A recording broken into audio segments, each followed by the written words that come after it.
ഇവിടെ ചില മദ്രസകളിൽ അകത്തളങ്ങളിൽ പഠിപ്പിക്കുന്ന സാധനം എന്താണ്? ഇവിടെ ഇന്ത്യൻ സൈന്യത്തിൽ ചേരരുത് എന്ന് മുസ്ലിമിനെ പഠിപ്പിക്കുന്ന അവസ്ഥ വരെ ഇവിടെ ഉണ്ട്. ഇതാരെങ്കിലും ചർച്ചയാക്കിയിട്ടുണ്ടോ? എന്താണ് അവിടെ പറഞ്ഞു വെക്കുന്നത്? അങ്ങനെ നിങ്ങൾ ഇന്ത്യൻ പട്ടാളത്തിൽ ചേർന്നാൽ നിങ്ങൾ കാഫിറിന്റെ പട്ടാളത്തിലാണ്. നിങ്ങൾ കാഫിറിന്റെ പട്ടാളത്തിൽ ചേർന്ന് വെടിവെക്കേണ്ടി വരിക പാകിസ്ഥാനി മുസ്ലിമാണ്. അങ്ങനെ വെടിവെക്കരുത്. ഇന്ത്യൻ പട്ടാളത്തിൽ എത്രയോ മുസ്ലിം സഹോദരങ്ങളുണ്ട്. ഈ ആരിഫ് ഹുസൈനെ പോലുള്ളവന്മാരുടെ ചർച്ച സത്യം പറഞ്ഞാൽ കേൾക്കാൻ പോലും നമുക്ക് താല്പര്യമില്ല. പിന്നെ ഇവനെയൊക്കെ കേൾക്കുന്നവന്മാര് കാണും. അരിയാഹാരം തിന്നുന്നവന്മാരൊക്കെ ഇവന്റെ വിശ്വസിക്കുമെന്ന് എനിക്ക് തോന്നുന്നില്ല. ഞാന് ഈ പട്ടാളത്തിൽ കയറിയതിൽ ഇന്ത്യൻ ആർമിയുടെ ഭാഗമായത് അഭിമാനം കൊള്ളുന്ന ഉസ്താദന്മാരാ. എന്നെ പഠിപ്പിച്ചതും ഞാൻ പഠിച്ചതും ഞാൻ നിലവിൽ ബന്ധപ്പെട്ടുകൊണ്ടിരിക്കുന്ന ഏതെല്ലാം ഉസ്താദന്മാരെ ഞാൻ കാണുന്നു, സംസാരിക്കുന്ന ഏറ്റവും വലിയ ദീനുമായിട്ട് ബന്ധപ്പെട്ടിരിക്കുന്ന പണ്ഡിതന്മാരുമായിട്ട് വരെ നമുക്ക് ബന്ധമുണ്ട്. അവർക്കൊക്കെ സന്തോഷമാണ് നമ്മൾ ഇന്ത്യൻ ആർമിയുടെ ഭാഗമായതിൽ. അവർക്ക് അഭിമാനമാണ്. ഇവര് ചുമ്മാതെ അവിടെ ഇവിടെയും കയറി ഇരുന്നിട്ട് തോന്നിയാസങ്ങൾ വിളിച്ചു പറയല്ലാതെ ഇവർക്ക് വേറെ വല്ലതും ഉണ്ടോ? അതും പോട്ടെ, ഇപ്പം കാന്തപുരം AP ഉസ്താദിന്റെ അടുത്ത് 8 വർഷം കൊണ്ട് പഠിക്കുന്ന ഒരു പയ്യൻ കേറിയിട്ടുണ്ട്. അവൻ ഈ ഉസ്താദന്മാര് പറയുകയാണെങ്കിൽ AP ഉസ്താദ് പറയത്തില്ലേ നീ പട്ടാളത്തിൽ കയറണ്ടെന്ന്. അവൻ കേറിയതിനു ശേഷം ഉസ്താദിനെ കാണാന് പോവുകയും ചെയ്തു നാട്ടില്. അപ്പം അങ്ങനെയൊക്കെ നിലവിലുള്ള ഒരു സ്ഥലത്ത് പിന്നെ അവര് പറയും കേരളത്തിലല്ല മറ്റ് സംസ്ഥാനത്താണെന്ന് പറഞ്ഞാലും മറ്റ് സംസ്ഥാനത്താണ് കേരളത്തെക്കാട്ടി കൂടുതൽ ആളുകള് പട്ടാളത്തിലുള്ളത്. മറ്റ് സംസ്ഥാനത്താണ് ഏറ്റവും കൂടുതൽ എനിക്ക് തോന്നുന്നു മുസ്ലിങ്ങള് പട്ടാളത്തിലുള്ളത്. ഇവരൊക്കെ മദ്രസയിൽ പഠിച്ചവരുണ്ട്.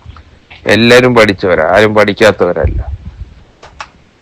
ഇവരെപ്പോലുള്ള വിവരമില്ലാത്തവന്മാര് കയറിയിരുന്ന് ചാനൽ ചർച്ചയിൽ കയറ്റി ഇരുത്തുന്നവന്മാരെ വേണം ആദ്യം അടിക്കാൻ. സത്യം പറഞ്ഞാല് അവൻ എന്തോ വിവരം ഉണ്ടായിട്ടാ അവനത് പറഞ്ഞത്. അവൻ പട്ടാളത്തിൽ അവൻ പട്ടാളത്തിൽ ജോലി ചെയ്യുന്ന ഏതെങ്കിലും ഒരുത്തനെ കൊണ്ടുവന്നിരുത്തിയിട്ട് അവര് ചർച്ച ചെയ്യാൻ പറ. അല്ലെ ജോലി ചെയ്ത് റിട്ടയർഡ് ആയവർക്ക് വേണമെങ്കിൽ ഇതിന് മറുപടി കൊടുക്കാൻ പറ്റൂ. ചർച്ചയിൽ വന്നിരുന്നിട്ട് അവന് നമ്മുടെ മുമ്പിൽ നിന്നൊന്നും ഇതൊന്നും പറയത്തില്ല. മുസ്ലിം ആയാലും പട്ടാളത്തിൽ കയറരുതെന്ന മദ്രസയെ പഠിപ്പിക്കുന്നതെന്ന് അവന്റെ അടുത്ത് ആര് പറഞ്ഞു കൊടുത്തെന്നുള്ള മനസ്സിലാവാത്ത. യുക്തിവാദം എന്നൊക്കെ പറയുന്നത് ഒരു മഹത്തരമായ പ്രസ്ഥാനമാണല്ലോ. യുക്തിവാദം ഒരു ചെറിയ പ്രസ്ഥാനമല്ല. യുക്തിവാദം വാസ്തവത്തിൽ പഴച്ചു പോയവരാണെങ്കിൽ കൂടിയും വിവരവും വിദ്യാഭ്യാസവും ബുദ്ധിയും ഒക്കെ ഉള്ളവർക്ക് മാത്രം വഴങ്ങുന്ന ഒരു കലയാണ് യുക്തിവാദം. ഇന്ന് ആ സാധനങ്ങളും ആ നിലവാരത്തിലുള്ള ആളുകളൊന്നും ഇല്ല. ഇപ്പൊ ഇവിടെ ലിബറലുകൾ അല്ലെങ്കിൽ നമ്മൾ ഈ പറയുന്ന യുക്തിവാദം എന്നൊന്നും പറയുന്ന ഒരു വിഷയം വാസ്തവത്തിൽ കേരളത്തിൽ ഇല്ല എന്നുള്ളതാണ് വാസ്തവം. കേരളത്തിൽ നിലവിൽ യുക്തിവാദമൊന്നുമില്ല. യുക്തിവാദം എന്ന് പറയുന്ന ചരിത്രത്തിലുള്ള റാഷണലിസം അല്ലെങ്കിൽ പഴയകാലത്തുണ്ടായിരുന്ന ദഹരീയത്തിൻ്റെ ഒക്കെ ഭാഗമായി വരുന്ന സോഫസ്തായിയത്തിൻ്റെ ലാദിരിയത്തോ ഇന്ത്യത്തോ ഇനാദിയത്തോ അതൊന്നും കേരളത്തിലില്ല. ലോകത്തും ഒരുപക്ഷെ ഇന്ന് ആ പറയുന്ന പഴയ തരത്തിലുള്ള റാഷണലിസം ഒന്നും നിലനിൽക്കുന്നില്ല. ആലോചിച്ചോക്കൂ, മഹാനായ ഹുജ്ജത്തുൽ ഇസ്ലാം അബൂ ഹാമിദ് അൽ ഗസാലി റഹിമഹുല്ലാ, സഅദുദ്ദീൻ തഫ്താസാനി റഹിമഹുല്ലാ, ഷരീഫുൽ ജുർജാനി റഹിമഹുല്ലാ, ഇമാം അബൂ ഹനീഫ റഹിമഹുല്ലാ, അവരുടെയൊക്കെ കാലഘട്ടത്തിൽ അവർ അഭിമുഖീകരിച്ച ആളുകളായിരുന്നു വാസ്തവത്തിൽ യുക്തിവാദികൾ, ഐഡിയലിസ്റ്റുകൾ, ആശയവാദികൾ. അവരൊക്കെ വലിയ വലിയ കനപ്പെട്ട ഗ്രന്ഥങ്ങൾ എഴുതിയ വലിയ പണ്ഡിതന്മാരായിരുന്നു. പ്ലാറ്റോ വലിയ പണ്ഡിതനാണ്. ഗാലൻ, പ്യൂക്യുറസ്, അരിസ്റ്റോട്ടിൽ, ഇവരൊക്കെ വലിയ പണ്ഡിതന്മാരാണ്. കനപ്പെട്ട ഗ്രന്ഥങ്ങൾ എഴുതിയ അറിവിന്റെ വിഷയത്തിൽ നാം ബഹുമാനിക്കേണ്ട മഹാപണ്ഡിതന്മാരാണ് അവരെല്ലാം. പക്ഷെ അവർക്കൊന്നും തൗഹീദ് കിട്ടിയില്ല, ഹിദായത്ത് കിട്ടിയില്ല. അവരുടെ ബുദ്ധി ആത്യന്തികമായി സത്യം കണ്ടെത്തുന്നതിൽ പഴച്ചു പോവുകയായിരുന്നു. പക്ഷേ വൈജ്ഞാനികമായ സംഭാവന എന്നുള്ള നിലയിൽ ബുദ്ധിയുള്ള മനുഷ്യന്മാർ എന്നുള്ള നിലയിൽ പോളോ കൊയിലയോ അദ്ദേഹം ഒരു മുസ്ലിം അല്ല, നമ്മൾ അംഗീകരിക്കുന്നു, ആദരിക്കുന്നു. എന്തുകൊണ്ട്? അദ്ദേഹം വലിയ ഭാവനാവിഷ്കാരമുള്ള സാഹിത്യകാരനാണ്. ഈയിടെ മരണപ്പെട്ടു പോയ MT വാസുദേവൻ നായർ, അദ്ദേഹം ഒരു മുസൽമാനല്ല, നമ്മൾ ആദരിക്കുന്നു. എന്തുകൊണ്ട്? അദ്ദേഹം ഭാവന സമ്പന്നനായ ഒരു എഴുത്തുകാരനാണ്. കാളിദാസൻ മുസ്ലിം അല്ല, പക്ഷെ നമ്മൾ അദ്ദേഹത്തിന്റെ കാഴ്ചപ്പാടുകൾ, അദ്ദേഹത്തിന്റെ ദാർശനികതയെ, ശ്രീനാരായണ ഗുരു അദ്ദേഹത്തിന്റെ ദാർശനികതയെ, അനി ബസന്റിനെ, അങ്ങനെ ധാരാളം ചരിത്രത്തിൽ ജീവിച്ചു പോയ, ഒരു പക്ഷേ അവരെല്ലാം പല അർത്ഥങ്ങളിൽ ഇസ്ലാമിനെ വിമർശിച്ചവർ കൂടിയാണ്. അങ്ങനെയുള്ള നിലവാരത്തിലേക്കുള്ള ആളുകൾ കേരളത്തിലുള്ള ലോകത്തും ഇന്നില്ല. ഞാനിത് പറയുന്നതിൻ്റെ ഒരു താല്പര്യം, ഇസ്ലാമിനെ എതിർക്കുന്നവരെ അന്ധമായി എതിർക്കുക എന്നുള്ളൊരു സ്റ്റാൻഡ് ഉലമായിന്റെ സ്റ്റാൻഡായിരുന്നില്ല. ഇസ്ലാമിനെ എതിർക്കുന്നവരെ എല്ലാം കാടടച്ചെതിർക്കുക എന്നുള്ളതല്ല, അതിനെ സംവാദാത്മകമായി സമീപിക്കുക എന്നുള്ളതാണ്. മോശം പദങ്ങളിലൂടെ അവരെ അഭിസംബോധന ചെയ്യുക എന്നുള്ളതല്ല. എല്ലാവർക്കും ഇസ്ലാം നൽകാൻ അള്ളാഹ് തന്നെ കരുതിയില്ലല്ലോ, പിന്നെ നമ്മൾ എന്തിനാണ് ഇത്ര വിഷണ്ണിക്കുന്നത്? വലൗ ശിഅനാ ലഅതൈനാ കുല്ല നഫ്സിൻ ഹുദാഹാ വലാകിൻ ഹഖൽ ഖൗലു മിന്നീ ലഅംലഅന്ന ജഹന്നം മിനൽ ജിന്നത്തി വന്നാസി അജ്മഈൻ. നബി സല്ലല്ലാഹു അലൈഹി വസല്ലമയോട് അല്ലാഹു പറയുകയാണ്, വലൗ ശിഅനാ ലഅതൈനാ കുല്ല നഫ്സിൻ ഹുദാഹാ, നമ്മൾ കരുതിയിരുന്നെങ്കിൽ എല്ലാവർക്കും നാം സന്മാർഗം നൽകുമായിരുന്നു. ഇംതിനായിന്റെ ലവ് ആണ്, പക്ഷെ കരുതിയിട്ടില്ല. ലാക്കിൻ ഹക്കൽ ഖൗലു മിന്നി, എൻ്റെ വക്കൽ നിന്നൊരു മാറാത്ത തീരുമാനം, വെട്ടൊന്ന് കഷ്ണം രണ്ട്, ഞങ്ങളുടെ നാട്ടിലെ ഭാഷയിൽ ഇനി മാറില്ലത്, ഖണ്ഡിതമായൊരു തീരുമാനം ഉണ്ടായിരിക്കുന്നു. എന്താണ് തീരുമാനം? ലഅംലഅന്ന ജഹന്നമ മിനൽ ജിന്നത്തി വന്നാസി അജ്മഈൻ. പിന്നെ അത് അല്ലാഹുവിന്റെ കാര്യമാണ്, നമ്മളതിൽ ഇടപെടുന്നില്ല. ആരൊക്കെയാണ് നരകത്തിൽ, ആരൊക്കെയാണ് സ്വർഗത്തിൽ, ഇതൊക്കെയാണ് നമ്മുടെ നാട്ടിൽ നടക്കുന്ന വലിയ തർക്കം. അതൊക്കെ അള്ളാഹുവിന്റെ ഡിപ്പാർട്ട്മെന്റ് ആണ്. മുഅ്മിനീങ്ങളായി മരിച്ച ആളുകൾ സ്വർഗത്തിൽ, അമുഅ്മിനീങ്ങളായി മരണപ്പെട്ട ആളുകൾക്ക് സ്വർഗ്ഗമില്ല. ആരൊക്കെയാണ് മുഅ്മിനീങ്ങൾ അറിയില്ല. മരണത്തിന്റെ വേളയിൽ ആരുടെയൊക്കെ ഈമാനാണ് ബാക്കിയായത് അറിയില്ല. ഇനി നാം അവിശ്വാസികൾ എന്ന് പറയുന്ന ആളുകൾക്ക് ആർക്കൊക്കെയാവാം മരണത്തിന്റെ സമയത്ത് ഈമാൻ കിട്ടിയത് അറിയില്ല. അതൊക്കെ അള്ളാഹുവിന്റെ കയ്യിലുള്ള കാര്യങ്ങളാണ്. പക്ഷേ അതേവരെയുള്ള നിരീശ്വരവാദികളിലും ഭൗതികവാദികളിലും യുക്തിവാദികളിലും ലിബറലുകളിലും എല്ലാം പെട്ട, സംസാരിക്കാൻ പറ്റിയ, മാന്യതയുള്ള, വിവരമുള്ള, വിദ്യാഭ്യാസമുള്ള, സംവാദാത്മകതയുള്ള ആളുകളോടുള്ള നമ്മുടെ സമീപനം സംസാരിക്കുക എന്നുള്ളതാണ്. അവര് പറയുന്നത് കേൾക്കുകയും നമ്മൾ പറയുന്നത് കേൾപ്പിക്കുകയും ചെയ്യുക എന്നുള്ളതാണ്. പക്ഷെ അങ്ങനെ അതിന് മാത്രം ക്രെഡിബിലിറ്റിയുള്ള, അതിന് മാത്രം സ്റ്റഫ്നെസ് ഉള്ള നിരീശ്വരവാദികളോ യുക്തിവാദികളോ നിലവിൽ ഇവിടെ ഇല്ല. ഇവിടെ വാസ്തവത്തിലുള്ളത് സ്വതന്ത്ര ചിന്തയുടെ ഭാഗമായി വരുന്ന ചാവോയിസ്റ്റുകളാണ്, അരാജകത്വവാദികൾ. പ്രത്യേകിച്ചൊരു ഫ്രെയിമില്ല. അതാണ് ഒന്നാമത്തെ നാം അഭിമുഖീകരിക്കേണ്ടി വരുന്ന ഒരു പ്രശ്നം. ഇപ്പൊ പഴയ കാലത്ത് ഒന്നുകിൽ ആശയവാദികളും അല്ലെങ്കിൽ അനുഭവവാദികളുമായിരുന്നു പഴയ കാലത്തൊക്കെ ഉണ്ടായിരുന്നത്. അവർക്ക് അവരുടേതായ ഒരു മൻഹജുണ്ട്, അവരുടേതായ ഇസ്തിലാഹത്തുകളുണ്ട്. അനുഭവങ്ങളിലൂടെ, അനുഭവപരമായ, എംപരിക്കലായിട്ടുള്ള, ഹിസ്സിയായ ദലീലുകളിലൂടെ സ്ഥിരപ്പെടുന്ന കാര്യങ്ങളെ മാത്രമേ അംഗീകരിക്കൂ എന്ന് പറയുന്ന ഒരു കൂട്ടർ. അവരോട് നമുക്ക് എളുപ്പമാണ് സംസാരിക്കാൻ. ഹിസ്സിയല്ലാത്ത, അനുഭവേദ്യമല്ലാത്ത ധാരാളം കാര്യങ്ങളുണ്ടല്ലോ.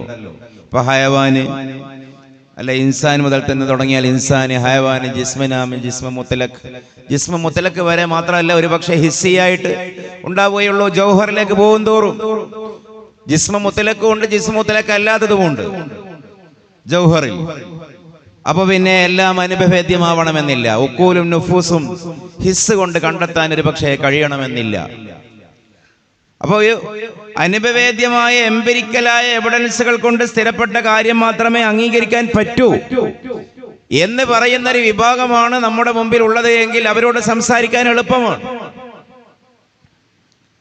അവരോട് സംസാരിക്കാൻ വേണ്ടിയാണ് നമ്മുടെ ഫൽസഫയിലെ മുതകല്ലിമീങ്ങളായ മഹാപണ്ഡിതന്മാർ ലോകത്തുള്ള ഹക്കായിക്കിനെ ആ ശ്രേണിയിൽ ക്രമപ്പെടുത്തിയത്. എന്നിട്ട് അവരോട് പറഞ്ഞു, ജിസ്മ മുത്തലക്കിന്റെ മുകളിലുള്ള ഹക്കീക്കത്തുകളെ, ഹക്കായിക്കുകളെ അംഗീകരിക്കേണ്ടതുണ്ട്.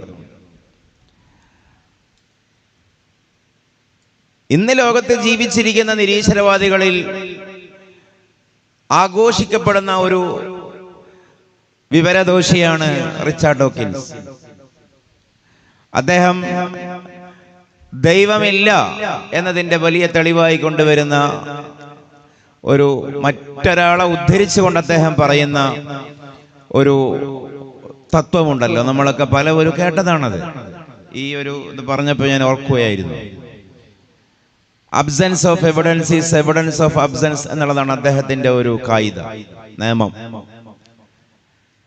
അബ്സെൻസ് ഓഫ് എവിഡൻസ്, ദൈവമുണ്ട് എന്നുള്ളതിന് അനുഭവപരമായ തെളിവില്ലായ്മയാണ് എവിഡൻസ് ഓഫ് അബ്സെൻസ്, ദൈവമില്ല എന്നുള്ളതിന്റെ തെളിവ്. ദൈവമുണ്ട് എന്നുള്ളതിന് തെളിവില്ലല്ലോ, അതാണ് ദൈവമില്ല എന്നുള്ളതിന്റെ തെളിവ്. അപ്പൊ നമ്മുടെ ഈ മന്ദിക്കിൽ തന്നെയാണ് അതിൻ്റെയൊക്കെ ഒരു വഴിയുള്ളത്. അപ്പോ അങ്ങനെ വിശ്വസിക്കുന്ന എയ്ത്തിസ്റ്റുകൾ സ്വാഭാവികമായി നമുക്ക് അവരോട് ചോദിക്കാനുണ്ടാകും, നിങ്ങൾ എന്താണ് തെളിവ് എന്നതുകൊണ്ട് എന്താണ് ഉദ്ദേശിക്കുന്നത്? അപ്പൊ അവർ അനുഭവവാദികളാണ്. അനുഭവവാദത്തിന്റെ എംപിരിസിസത്തിന്റെ ഇന്നത്തെ ഒരു ടേം, നമ്മൾ ഈ ടേമുകൾ ഈ വിഷയം ശ്രദ്ധിക്കുന്നവർ പഠിച്ചിരിക്കുക എന്നുള്ളത് നിർബന്ധമാണ്. ഒരു കാടടച്ച് നിരീശ്വരവാദികൾ, യുക്തിവാദികൾ എന്ന് പറയുന്നത് സമൂഹമധ്യേ അത്ര കൃത്യമാവണമെന്നില്ല. കാര്യങ്ങളൊക്കെ നടക്കും, പക്ഷെ അത്ര അക്കാദമിക്കലി അത്ര കൃത്യമാവണമെന്നില്ല. അവരിന്ന് അറിയപ്പെടുന്നത് സയന്റിസമാണ്, ശാസ്ത്രമാത്രവാദം. ശാസ്ത്രം ആത്യന്തികമായി തെളിയിക്കുന്നതിനെ മാത്രം അംഗീകരിക്കുക, അത് അനുഭവപരമായിരിക്കണം താനും. ആശയങ്ങളെ ശാസ്ത്രം വ്യവഹരിക്കില്ലല്ലോ. അപ്പൊ ഈ ദൈവമുണ്ട് എന്നുള്ളതിന് തെളിവില്ല എന്നുള്ളതാണ് ദൈവമില്ല എന്നുള്ളതിന്റെ തെളിവ് എന്ന് ലോകത്തിന്നത്തെ ഏറ്റവും ഹോട്ട് സെലിബ്രിറ്റിയായ ഒരു എയ്ത്തിസ്റ്റിന്റെ ആർച്ച് ബിഷപ്പ് അങ്ങനെ പറയുമ്പോൾ അദ്ദേഹം മതപക്ഷത്ത് നിന്നും നേരിടേണ്ടി വരുന്ന ഒരു ചോദ്യമാണ്, വാട്ട് ഈസ് എവിഡൻസ്? എന്താണ് നിങ്ങൾ ഈ പറയുന്ന തെളിവ്? അപ്പൊ അവർക്ക് തെളിവ് കേവലം ഈ പറയുന്ന സെൻഷ്വൽ പെർസ്പെക്ഷൻ എന്ന് പറയും. പഞ്ചേന്ദ്രിയങ്ങൾ, രസന, ശ്രവണ, ഘ്രാണ, സ്പർശന ഇന്ദ്രിയങ്ങൾക്ക് വഴങ്ങുന്നത്. അപ്പോ അങ്ങനെ ഈ പറയുന്ന പഞ്ചേന്ദ്രിയങ്ങൾക്ക് വഴങ്ങുന്നത് മാത്രമേ അംഗീകരിക്കുകയുള്ളൂ. അവിടെയാണ് ഈ മന്ദിക്കിന്റെ ശ്രേണിയുടെ പ്രസക്തി തന്നെ. നമ്മൾ ഈ പറയുന്ന തസ്രീഹി മന്ദിക്കായാലും ഇനി ഇവിടെ നിങ്ങൾ ഓതുന്ന കിതാബ് ഏതാണെന്ന് എനിക്കറിയില്ല, മിർക്കാത്താണെങ്കിലും സർവത്ത് ദ്വീപാണെങ്കിലും കുത്തുബിയാണെങ്കിലും ഇത് കാലഹരണപ്പെട്ടു പോയി എന്ന് പറയും. ശരിക്ക് മന്ദിക്കിന്റെ അപ്പുറത്തേക്കൊന്നും ലോകം വളർന്നിട്ടില്ല, അപ്പുറത്തേക്കൊന്നും ലോകം പോയിട്ടില്ല. അപ്പൊ ഇവിടെ ഭൗതികമായ ശാസ്ത്രം എന്ന് പറയുന്നത് ജിസ്മു മുതലക്കിൽ തീരുന്നു. എന്തുകൊണ്ട്? സയൻസിന്റെ ഡെഫിനേഷൻ തന്നെ അതാണ്. Systematic study about the nature of the material world, that is science. What is science എന്നതിന്റെ ഉത്തരം എന്താണ്? എന്താണ് ശാസ്ത്രം? ഒരുപാട് വിശദീകരണങ്ങളുണ്ട്. സ്ട്രഗിൾ ഫോർ ബെറ്റർ ലൈഫ് ഒരു വിശദീകരണമാണ്, മെച്ചപ്പെട്ട ജീവിതത്തിന് വേണ്ടിയിട്ടുള്ള അത്യധ്വാനം. In epistemological sense what is science? അപ്പൊ അവര് പറയും, the science is the study, the science is the systematic study about the nature of the material world. ഭൗതിക ലോകത്തെ സംബന്ധിച്ചിട്ടുള്ള വ്യവസ്ഥാപിതമായ പഠനമാണ് ശാസ്ത്രം. എന്താണ് ഈ ഭൗതികമായ ലോകം? ഭൗതികത എന്ന് പറഞ്ഞാൽ ദ്രവ്യത്തിനാണ് ഭൗതിക വസ്തു എന്ന് പറയുക. എന്താണ് ഈ ദ്രവ്യം? എന്താണ് വസ്തു? നീളം, വീതി, ആഴം എന്ന് പറഞ്ഞാൽ 3 ഡയമെൻഷൻസ്. ഇത് 3 ഉള്ളതാണ് ദ്രവ്യം. നീളം, വീതി, ആഴം ഇത് 3 ഉള്ളതിന് അറബിയിൽ നമ്മൾ എന്ത് പറഞ്ഞു? അൽ ഖാബിലു ലിൽ അബ്ആദി സലാസ. അതാണ് ദാലിക്കൽ ജിസ്മ. അപ്പൊ ജിസ്മ മുതലക്കിനെ സംബന്ധിച്ച് അല്ലെങ്കിൽ അൽ ആലമുൽ ജിസ്മാനിയെ സംബന്ധിച്ചുള്ള അതിന്റെ വെളിയിൽ പോകുന്ന ഒന്നിനെ കുറിച്ചും സയൻസ് പറയില്ല. സയൻസ് പറയില്ല എന്നുള്ളത് സയൻസിന്റെ ഒരു പോരായികയല്ല, സയൻസ് അത് പറയാനുള്ളതല്ല. ഇപ്പൊ നമ്മൾ സയൻസിനെ കുറ്റപ്പെടുത്തുന്ന ഒരു പ്രവണതയുണ്ട്, അതൊട്ടും ശരിയല്ല. സയൻസ് എന്ന് വികസിച്ച് ഇത്ര എത്തിയത് പാടനേകം പണ്ഡിതന്മാരുടെയും ഉലമായിന്റെയും മുസ്ലിം ഗവേഷകരുടെയും മുസ്ലിം ഭരണാധികാരികളുടെയും മുസ്ലിം പഠിതാക്കളുടെയും ഗവേഷകന്മാരുടെ ഒക്കെ സഹായത്തോടെയാണ്. സയൻസ് എല്ലാ ആളുകളുടേതുമാണ്, മനുഷ്യരുടേതാണ് സയൻസ്. നമ്മളതിനെ എതിർക്കുന്നില്ല. സയൻസിനൊരു പോരായികയുമില്ല, ഒരു പോരായികയും സയൻസിനില്ല. ആസ് എ സയൻസ് മിൻ ഹൈഥു ഇന്നഹു സയൻസുൻ, സയൻസിനൊരു പോരായ്മയില്ല. കാരണം പറക്കുന്നില്ല എന്നുള്ളത് തീവണ്ടിയുടെ ഒരു പോരായ്മയാണോ? അല്ലല്ലോ. കാരണം ലൈസ മിൻ ശഅനിഹി അൽ പറക്കൽ. തീവണ്ടിയെ ഡിസൈൻ ചെയ്ത ആരെങ്കിലും പറയുന്നുണ്ടോ തീവണ്ടി പറക്കുന്നു? റെയിൽ കൂടി പോവുക എന്നുള്ളതാണ് തീവണ്ടിയുടെ ഫീച്ചർ.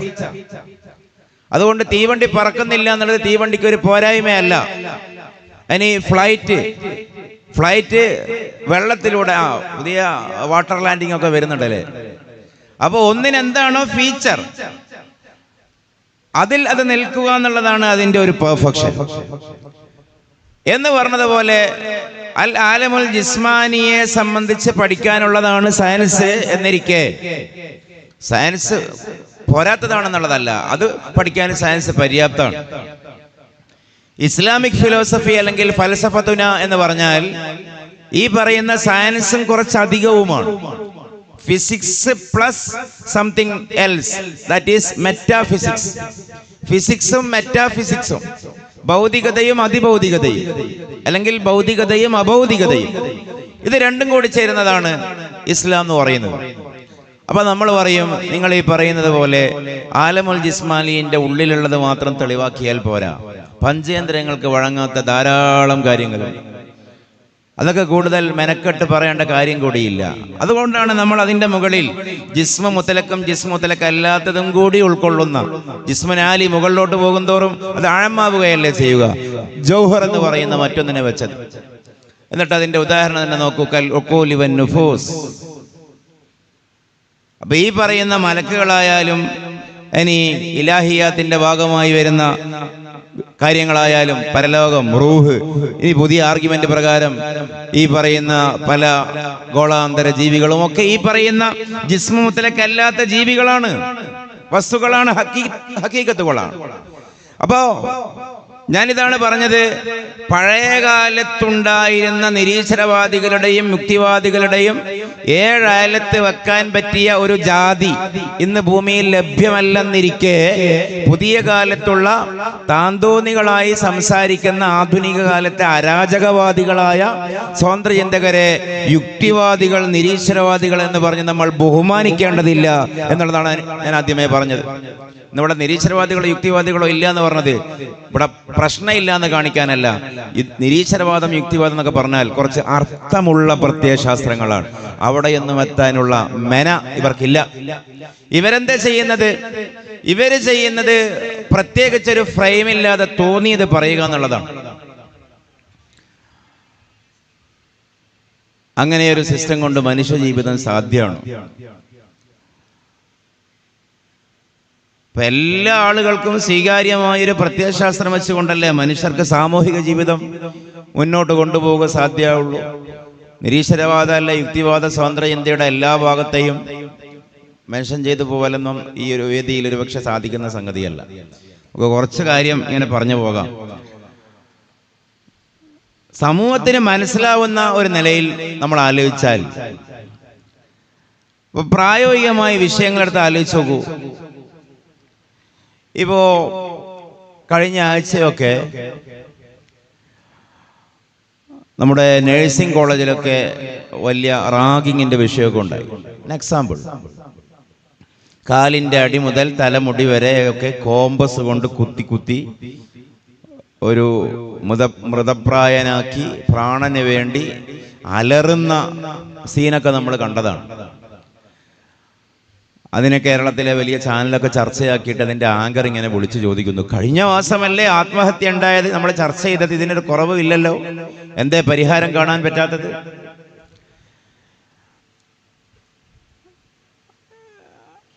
അത് തെറ്റാണ്, ആ കൃത്യം തെറ്റാണ് എന്ന് നിരീശ്വരത്വത്തിന്റെ സ്വതന്ത്ര ചിന്തയുടെ ഏത് മാനദണ്ഡം കൊണ്ടാണ് തെളിയിക്കാൻ പറ്റുക? അവിടെയാണ് ഇതിൻ്റെ ഒരു വിഷയമുള്ളത്. മൊറാലിറ്റിയുടെ പാരാമീറ്റർ എന്ന് പറയും, ധാർമ്മികതയുടെ മാനദണ്ഡം എന്ത്? ഇസ്ലാമും സ്വതന്ത്ര ചിന്തയും തമ്മിൽ വേർതിരിയുന്ന പ്രധാനപ്പെട്ട ഒരു വിഷയം. ഈ ദൈവാസ്തിക്കൊന്നും പൊതുസമൂഹം ഇപ്പൊ ചർച്ച ചെയ്യലില്ല. കാരണം ഈ നിരീശ്വരവാദികളും സ്വതന്ത്ര ചിന്തകരുമായ ആളുകൾക്ക് അതിന്റെ സാങ്കേതിക പദങ്ങൾ അറിയത്തില്ല. അതാണ് പ്രശ്നം. സാമൂഹികമായ വിഷയങ്ങളിലേക്ക് വന്നാൽ ഇപ്പോ ഭർത്താവ് ഉള്ള സ്ത്രീ, കൈക്കുഞ്ഞുണ്ട്, മുലക്കുഞ്ഞുണ്ട്, മുല കുടിക്കുന്ന കുട്ടിയുണ്ട്. കമിതാവിനൊപ്പം ഒളിച്ചോടാൻ വേണ്ടി 1.5 വയസ്സുള്ള 2 വയസ്സുള്ള കുട്ടിയെ കിണറ്റിലെറിഞ്ഞ് കടലിലെറിഞ്ഞുകൊണ്ട് കമിതാവിന്റെ കൂടെ പോകുന്നു. റിപ്പോർട്ട് ചെയ്യപ്പെടുന്ന സംഭവങ്ങളാണ്. ആ കൃത്യം തെറ്റാണ് എന്ന് അല്ലെങ്കിൽ ശരിയല്ല എന്ന് എന്ത് മാനദണ്ഡം വെച്ചാണ് സ്വതന്ത്ര ചിന്തക്കാര് പറയാ? ധാരാളം ഇഷ്യൂസ് ഉണ്ടല്ലോ. നേരെ മറിച്ചും സംഭവിക്കുന്നുണ്ട്. ഭാര്യയും മക്കളുള്ള ഭർത്താവ് അവരെ ഉപേക്ഷിച്ചുകൊണ്ട് ഒരു കാമുകിയുടെ കൂടെ ഒളിച്ചോടുകയോ അല്ലെങ്കിൽ ഒളിക്കാതെ ഓടുകയോ നടക്കുകയോ എന്തോ ചെയ്യുന്നു, താമസിക്കുന്നു. അതെന്തുകൊണ്ടാണ് തെറ്റാവുന്നത്? അപ്പോ ഒരുപക്ഷെ ഈ വിഷയം ശ്രദ്ധിക്കാത്തവർക്ക് തോന്നും ഇതൊക്കെ എന്ത് ബാലിശമായ ആലോചനകളാണെന്ന്. പക്ഷേ സമൂഹത്തിൽ ഇവരോട് നിങ്ങളത് തെറ്റാണെന്ന് എങ്ങനെ പറയും? കാരണം സ്വതന്ത്ര ചിന്തകർ മുന്നോട്ട് വെക്കുന്നത് തന്നെ ഈ കൊച്ചു ജീവിതം മാക്സിമം ദുഃഖങ്ങളില്ലാതെ, പ്രശ്നങ്ങളില്ലാതെ, സന്തോഷത്തോടുകൂടെ കൊണ്ടാടുക, ആചരിക്കുക എന്നുള്ള പൊതുവായൊരു തത്വമാണ്. കാർപ്പിയഡിനിസം എന്ന് പറയും, നൈമിഷികാസ്വാദനവാദം.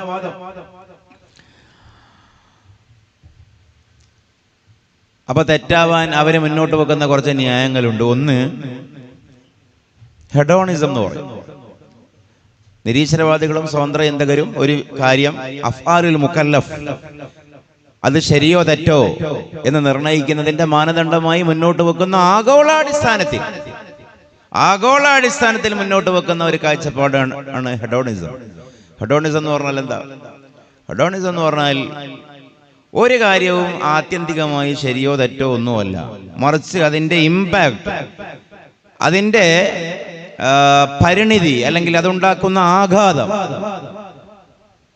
അത് കൂടുതൽ സന്തോഷമാണ് ഉണ്ടാക്കുന്നത് എങ്കിൽ സ്വീകരിക്കപ്പെടേണ്ടതാണ്. കൂടുതൽ ദുഃഖമാണ് ഉണ്ടാക്കുന്നത് എങ്കിൽ അത് തിരസ്കരിക്കപ്പെടേണ്ടതാണ്.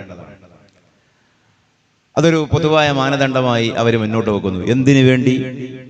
മതധാർമ്മികതയെ തള്ളാൻ വേണ്ടി. ഇങ്ങനെ ഖുർആൻ നോക്കിയിട്ടോ ഹദീസ് നോക്കിയിട്ടോ ഫിഖ് നോക്കിയിട്ടോ ഒന്നുമല്ല ശരിയും തെറ്റും തീരുമാനിക്കേണ്ടത്, പുണ്യപ്രവൃത്തിയും പാപപ്രവൃത്തിയും തീരുമാനിക്കേണ്ടത്. അതേസമയം അത് ഉണ്ടാക്കുന്ന ഇമ്പാക്ട് കൂടുതൽ പ്ലഷർ ആണെങ്കിൽ ദാറ്റ് ഈസ് ആക്സെപ്റ്റബിൾ. വേറാസ് അതുണ്ടാക്കുന്നത് കൂടുതൽ പ്ലഷർ അല്ല, മറിച്ച് പെയിൻ ആണെങ്കിൽ, പാനിക് ആണെങ്കിൽ ദാറ്റ് ഈസ് റിജക്റ്റബിൾ. അതിനാണ് ഹെഡോണിസം എന്ന് പറയാം.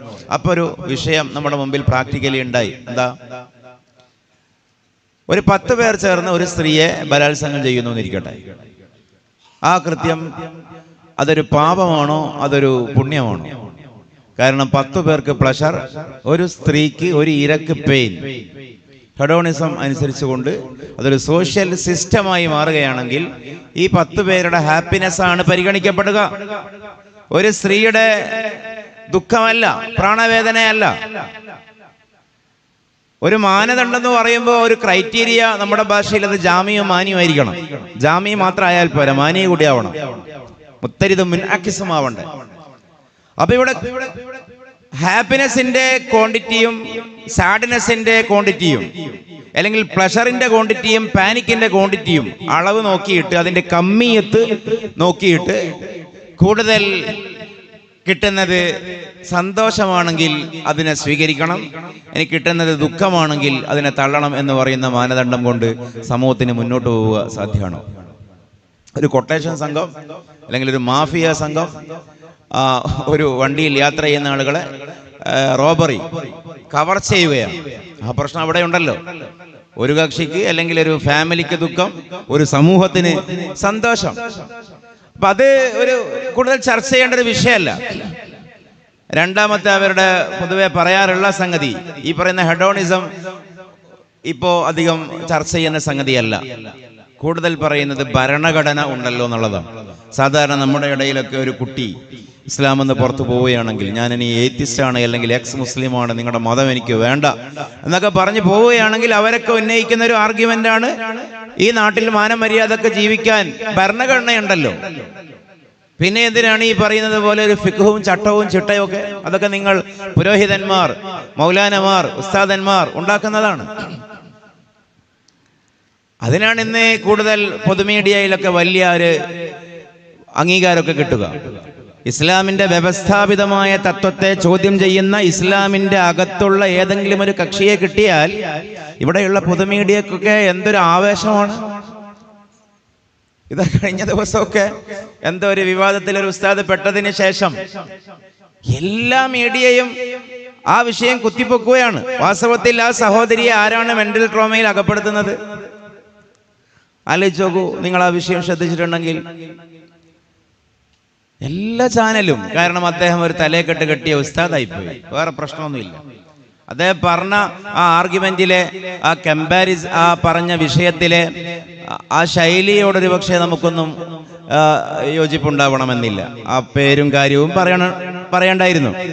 അതേസമയം അതൊരറിയാതെ പോകുമായിരുന്നൊരു വിഷയം സമൂഹത്തിന്റെ മധ്യത്തിൽ എലയുവാക്കി നിർത്തിയിട്ട് ഒരു പ്രത്യേക വിഭാഗത്തിനെതിരെ, ഉസ്താദുമാർക്കെതിരെ മതപൗരോഹിത്യം ആരോപിച്ചുകൊണ്ട് മതപണ്ഡിതന്മാർക്കെതിരെയുള്ള ഒരു വിദ്വേഷബോധം ജനിപ്പിക്കുക, വളർത്തുക എന്നുള്ള ഒരു സ്ഥാപിത താല്പര്യത്തെ ഇട്ട് ആഘോഷിക്കുകയാണ്. മതിയാകാതെ ചെയ്തിട്ടും മതിയാകാതെ വ്രണം മാന്തുന്ന പറങ്കി പുണ്ണ് മാന്തുന്ന ആസ്വാദനത്തോടെ ചെയ്യുകയാണ് മീഡിയകൾ.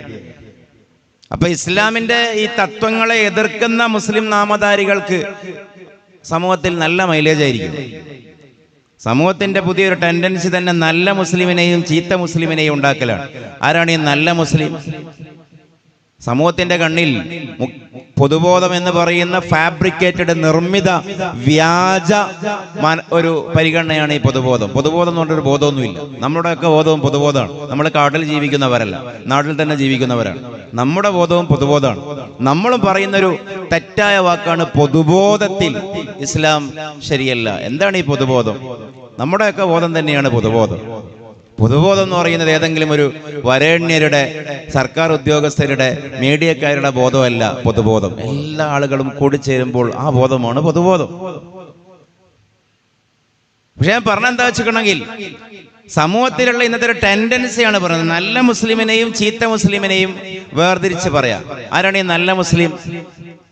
ഖുർആൻ പരിഷ്കരിക്കണമെന്ന് പറയുന്ന, ഹദീസിനെ തള്ളണം എന്ന് പറയുന്ന, കർമ്മശാസ്ത്ര ഗ്രന്ഥങ്ങൾ കേവലം ഇന്നത്തെ കാലത്ത് പ്രായോഗികമല്ലാത്ത പൗരോഹിത്യ സൃഷ്ടിയാണെന്ന് പറയുന്ന, അടിസ്ഥാനപരമായി ഇസ്ലാമിക ശറഇന്റെ കാഴ്ചപ്പാടിൽ പാടില്ലാത്ത കാര്യങ്ങളെ ആഘോഷിക്കുന്ന, മതത്തിന്റെ വേലികൾ തകർക്കുന്ന, ഭിത്തികൾ മറികടക്കുന്ന ഈ വിഭാഗമാണ് സമൂഹത്തിന്റെ കണ്ണിൽ നല്ല മുസ്ലിം, പരിഷ്കൃത മുസ്ലിം, ആധുനിക മുസ്ലിം. ഞാൻ ആ ഭാഗത്തേക്ക് നമുക്ക് സമയമുണ്ടെങ്കിൽ വരാം.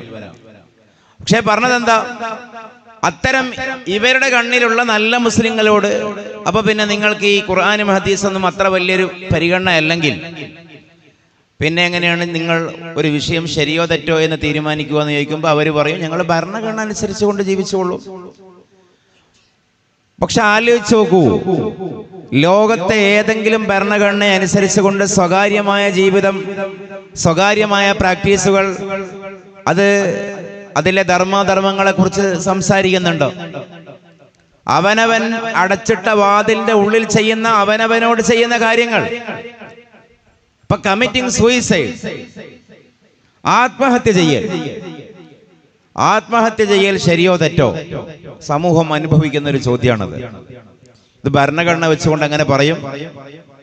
ഒരുത്തന്റെ ജീവിതം അയാൾ തന്നെ അവസാനിപ്പിക്കണമെന്ന് കരുതിയാൽ അതിനെങ്ങനെ കുറ്റം പറയും? ഭരണഘടന അനുസരിച്ചുകൊണ്ട്. പക്ഷെ മനുഷ്യൻ ഒറ്റത്തടിയാണോ? അള്ളാഹു തന്നതാണ് ജീവൻ എന്നൊക്കെ ഉള്ളത് ഇസ്ലാമിന്റെ ഒരു വാദമാണ്. സാമൂഹികമായിട്ട് തന്നെ ചിന്തിച്ചാൽ ഇദ്ദേഹം കല്യാണം കഴിച്ചിട്ടുണ്ട്, അല്ലെങ്കിൽ ഒരു ഭർത്താവിനെ സ്വീകരിച്ചിട്ടുണ്ട്, രേഖാപരമാണ്. കല്യാണം കഴിക്കുമ്പോൾ കഴിയുന്ന കാലത്തോളം നിന്നെ നോക്കും എന്നുള്ളതാണ് അവിടെ അലിഖിതമായ ഒരു കരാർ, ബാധ്യതയാണ്. ബാധ്യത സഹിത സഹജീവനത്തിന്റെ പേരാണ് വിവാഹം.